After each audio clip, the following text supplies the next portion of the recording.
Hi, everybody. We are back for another page of notes, another new concept, and this new concept is going to be mass-to-mass stoichiometry. So once again, I would start off your page 27 now. I would also update your index so that you can find mass-to-mass, or if you want to, instead of saying mass-to-mass, you could say gram-to-gram. That's the exact same thing. Whichever terminology is going to help you remember better to get to that page faster, you can use that, but I'm going to call it mass-to-mass stoichiometry. All right, so on your page 27B, and you can see here I called it gram-to-gram stoichiometry because those mean the exact same thing. Mass is measured in grams, and grams is a measurement of mass. So now we're not talking about volume, but we're going to do the exact same procedure. So I am having you guys copy this down again. Please refer to this little roadmap, is what I call it, as you're navigating through any stoichiometry problem.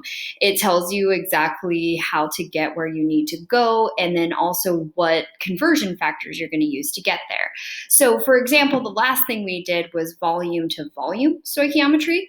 So you were given something in liters. You needed to convert from liters to moles by using that number 22.4. And then to get from moles of the substance you were given to moles of the substance I was asking about, you used the mole to mole ratio. And then you converted those moles back out into liters by using that number 22.4. So the procedure here is exactly the same. The only thing that's different is if we're talking about grams, well, 1 mole of any substance in grams is equal to its molar mass. So we're going to have to either look at the periodic table to just identify the molar mass, or we're going to actually calculate one by doing that formula mass calculation. So we're going to go from grams of one substance, use its molar mass to take us to moles, and then we're going to use the mole to mole ratio to go to moles of your second substance, and ultimately do one last conversion out of moles and into grams of the new substance. So we're going to need a new molar mass here, okay? So let's just dive into a problem. We've been doing stoichiometry for a while. It's not different in the procedure. It's just a little bit different in what numbers you're plugging in. So take a second to copy down this chemical equation and balance it. If you balance properly, it should have been 2, 2, and 3. And remember that these numbers in the front of the chemical compounds, or in other words, the coefficients in the chemical compounds, are going to be equal to our mole to mole ratio, right? So then also copy down how many grams of KCl, or in other words, potassium chloride, would be produced from 25 grams of potassium chlorate. So go ahead and copy that down, and I'm going to move down in your page so we can work on that, okay? So first of all, what I've done here is, as usual, I try to highlight the information that's important for these problems. I'm given 25 grams of potassium chlorate. So I know I'm starting with this substance, and I know I'm starting in grams of this substance. And the question asks how many grams of potassium chloride would be produced. So I'm trying not only to get from this substance to this substance, but I also have to do some gram conversions in there as well. Because if you can tell, you're given grams of one substance, you're asked for grams of another substance. So I'm going to have to take 3 steps. I'm going to have to go from grams to moles using molar mass, moles to moles using the mole to mole ratio, and then moles to grams, again, using molar mass. So let's set that up as a 3-track train track because there are 3 steps. And as in every type of question that we've been dealing with for quite a while now, we're going to take the information given in the problem and we're going to put that right at the very beginning of our train tracks. Okay? And with all the problems that we've been working on for, again, quite a while now, we know that whatever unit we are given, so we were given grams KClO3, then that's going to be the unit that drops down. Okay, it's important here. Again, I know that it might be frustrating to have to write out everything, but trust me, as somebody who struggled with stoichiometry when I was in high school, what was really like tripping me up was not writing down everything. And if you write down everything, it becomes very clear what numbers go where. And that's the hardest part about these problems. It's not difficult mathematically, it's just difficult to set it up. Okay, so just be thorough in your setup and then you'll know that you're doing it correctly. So I know grams KClO3 is at the top, so grams KClO3 goes to the bottom. What is the unit that I desire in this first step? Well, this first step is all about converting grams to moles. So this first conversion factor is just going to be dealing with trying to get from grams to moles. So I need to think about converting grams to moles. What I always need to use is the molar mass. So because this is a compound, that means I'm going to have to do some additional calculating. I'm going to have to figure out, well, what's the mass of KClO3? So you're going to have to go through that procedure that you should be very familiar with doing. I'm going to count each of the atoms in this formula. There's one potassium, there's one chlorine, and there are 3 oxygen, right? Then I just identify their mass on the periodic table. So potassium is 39.10, chlorine is 30. Oh, so times 1 is 39.10. Chlorine is 35.45. So times 1, that's 35.45. And oxygen is 16 times 3 is 48. Okay, so those are your individual components. We're just going to add those all up. And we get 122.55 grams per mole. So again, when we write this as grams per mole, grams tells you where the number needs to go.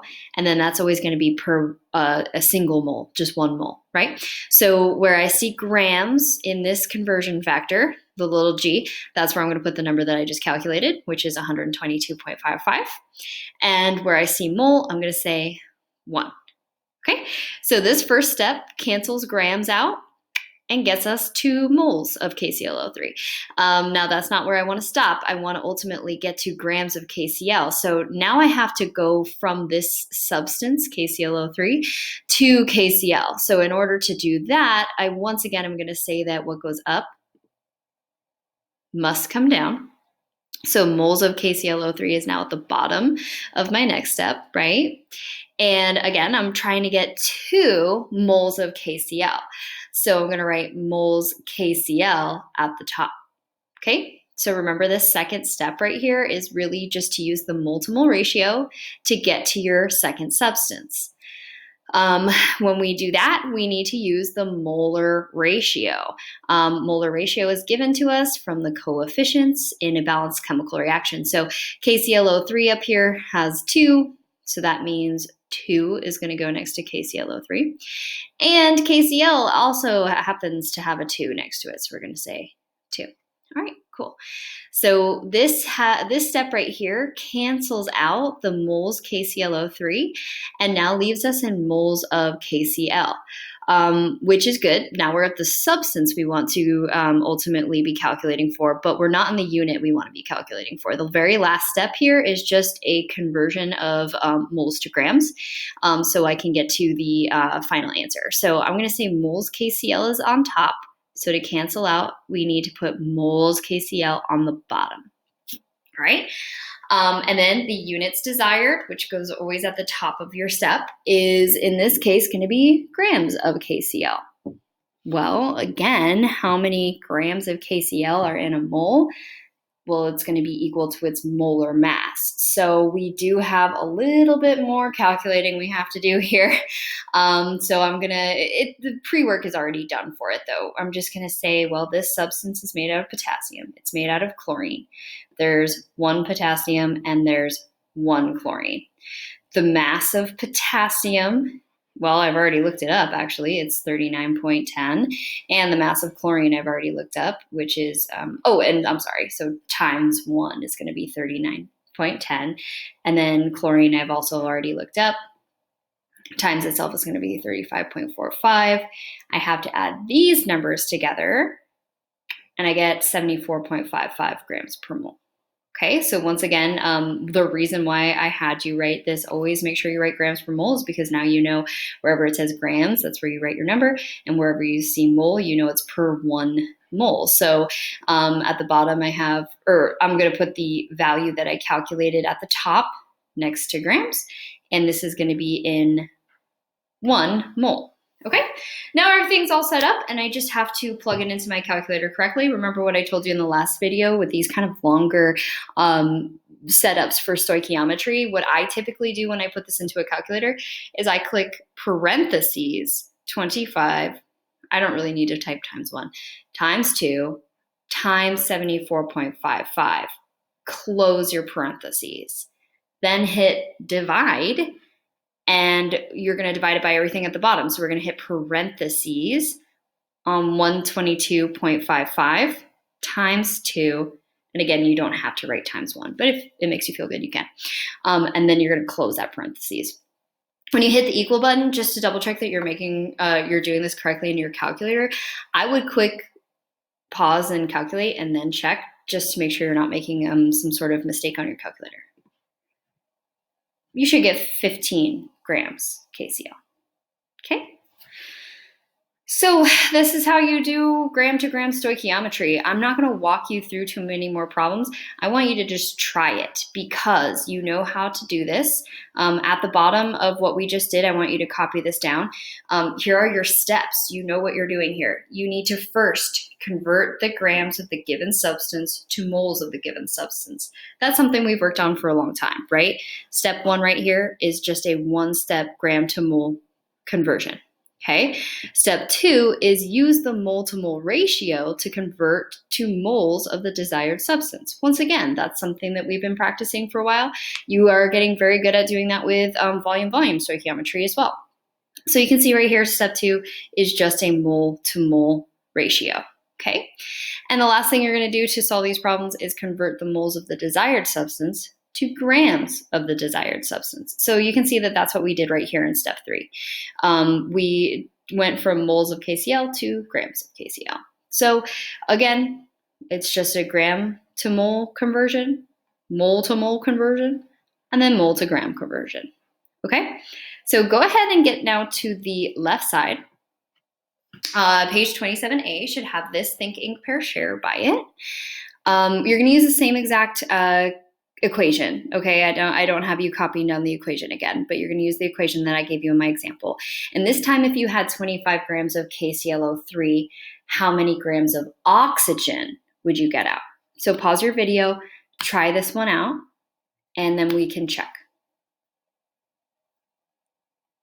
Okay, so we are starting with 25 grams of KClO3. I already gave that to you. And what you should have done for your very first step here is you should have said what goes up must come down. So great, I already calculated this out for you guys. So you could have used that same exact value. And then that's going to be in 1 mole of KClO3, right? First step, convert to moles. Okay, your second step, you should have immediately thought, well, if moles KClO3 is at the top, then moles KClO3 goes at the bottom. You put a 2 here, however, because there's 2 in the chemical reaction, and we're using the mole to mole ratio at this step. And then you should have put the moles desired at the top here, moles of oxygen. So you're putting the 3 next to it, once again, because that's the coefficient in the balanced chemical reaction. Last, you took moles oxygen and you dropped it down. Now we're using 1 mole oxygen because this step is a mole conversion.